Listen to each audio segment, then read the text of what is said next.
សមុទ្រវែងថ្ងៃផុតជ្រោយជ្រាំងមេឃៀវខ្មៅបានមាត់ជ្រាំងជួបជួនគ្នារលងរលេងត្រង់ចន្ទ្រាឲ្យរងារំគន់ក្នុងតាមមើលច័ន្ទទូភៀងរឿងរាំងក្រចា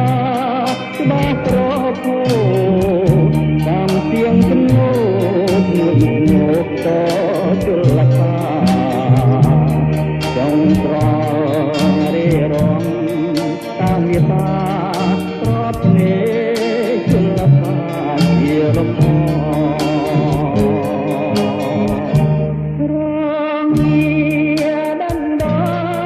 យកសមុទ្រឲ្យស្លាប់រំវត់ទ្រូងញាប់ញ័រព្រួយដូចនឹកត្រង់បវរលំអសមុទ្រកូននិស័យទោះល្អយ៉ាងណាក៏នៅមិនទួនសព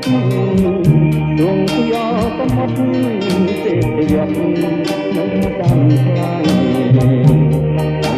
គិនសំរងត្រចរណៃខ្លាមខ្លាយឲ្យភ្លេចរយភ្លេចបាន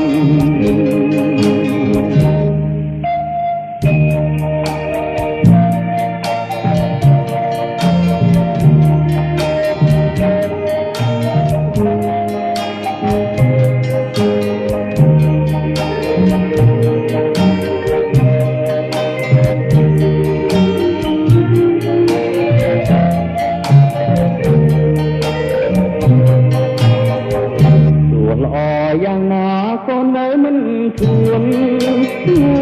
សពទ្រង់យកសមុទ្រទេពយត់បានខ្លាញ់មិនដឹងបំរងប្រករណៃខ្លាមខ្លាយឲ្យភ្លេង